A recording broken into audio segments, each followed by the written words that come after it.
स्वागत है आपका ESPN क्रिकेट इन्फो हिंदी में।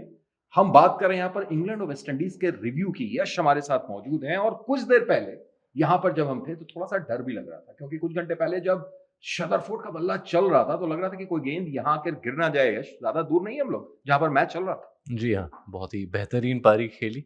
कुछ छक्के काफ़ी लंबे मारे और जिस फ़ेज़ से निकाला वेस्ट इंडीज़ को, क्योंकि 11 ओवर के बाद स्कोर करीब 80-83 था।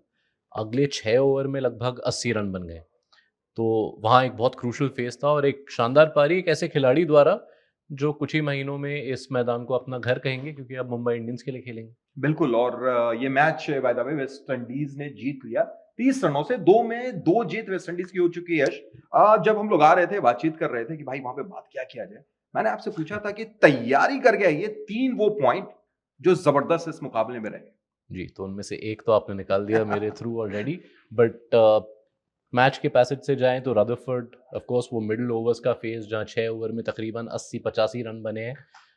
गुडकेश मोती, उनके भी जो पहले 2 ओवर थे पावर प्ले के बाद, क्योंकि पावर प्ले में बेहतरीन शुरुआत इंग्लैंड की, 6 ओवर में 67 थे करेक्ट। स्कोर। विन प्रेडिक्टर भी उनको 50% पे विन प्रोबेबिलिटी पे हमारा ESPN क्रिकइन्फो ऐप बता रहा था।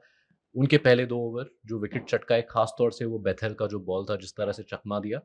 और तीसरा एक्चुअली वो मोमेंट तो मैच के पहले हुआ, क्योंकि रॉस्टन चेज़ का टीम में शामिल होना, इंग्लैंड के बाएँ हाथ के बल्लेबाज को देखते हुए शायद वेस्ट इंडीज़ ने सोचा होगा कि वो एक अच्छे विकल्प रहेंगे, और ठीक वैसा ही किया उन्होंने। जहाँ मोती ने एक तरफ 3 विकेट चटकाए, 30-33 रन दिए, रॉस्टन चेज़ के 4 ओवर में सिर्फ 29 रन जाना, और साथ में आप उन्हें अगर लाए थे बाएँ हाथ के बल्लेबाजों के लिए, उसके साथ-साथ जॉस बटलर का विकेट दे गए।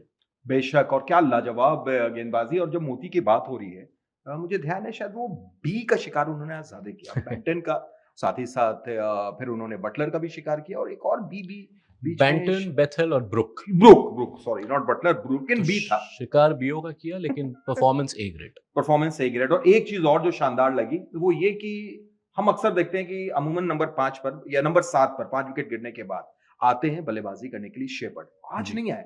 लगा कि ये क्या फैसला है।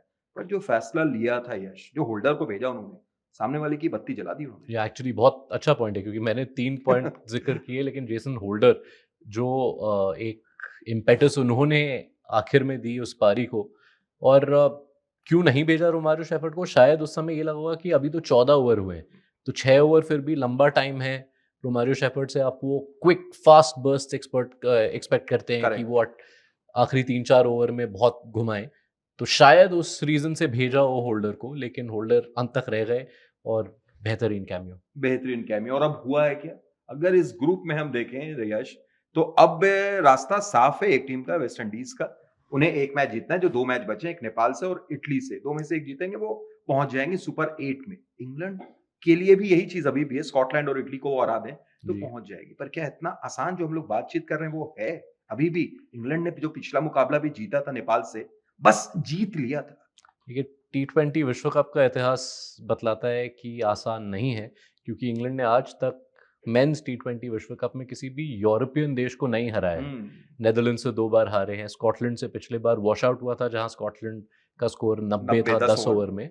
लेकिन इसके बावजूद उन दोनों मैचेस में इंग्लैंड मैसिव फेवरेट्स हैं। अगर इस ग्रुप में कहीं उलट-फेर होनी थी, तो वो नेपाल द्वारा होनी थी।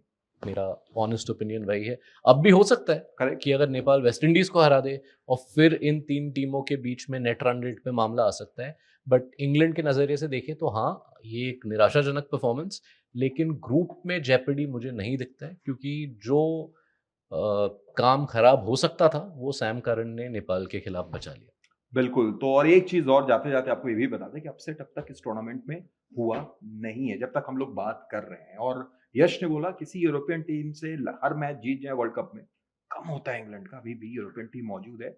हमारे जो प्रोड्यूसर हैं वो कह रहे थे कि अगर फुटबॉल होता तो शायद वो आखिरी मुकाबला जब इटली और इंग्लैंड का रहेगा, तो वो इटली को सपोर्ट करते, लेकिन क्रिकेट में तो शायद नहीं हो। जी हाँ, यश। वैसे इटली, वो जो फुटबॉल वर्ल्ड कप है उसमें इतिहास ये बताता है कि इटली हमेशा ज़्यादातर इंग्लैंड पर भारी पड़ते हैं। हुँ। 2014 में आखिरी बार मुलाकात हुई थी दोनों टीम की, और ग्रुप स्टेज में ही इटली ने इंग्लैंड को चलता चलिए, किया जब वो था। फुटबॉल फीफा जब आएगा तो उस वक़्त ये चीज़ हम लोग बात बिल्कुल। करेंगे। आप क्या Cricinfo पे। कहते हैं? बिल्कुल क्रिक इन्फो पर भी बात करेंगे, उस वक़्त हम उनको फुफ इन्फो बना देंगे, फुट इन्फो हो सकता है वो। बहरहाल आप बताइए आप क्या सोचते हैं, आप क्या कहते हैं? अपनी राय ज़रूर दीजिए और इस जुगलबंदी के बारे में कमेंट कर सकते हैं, तो कीजिए और बताइए।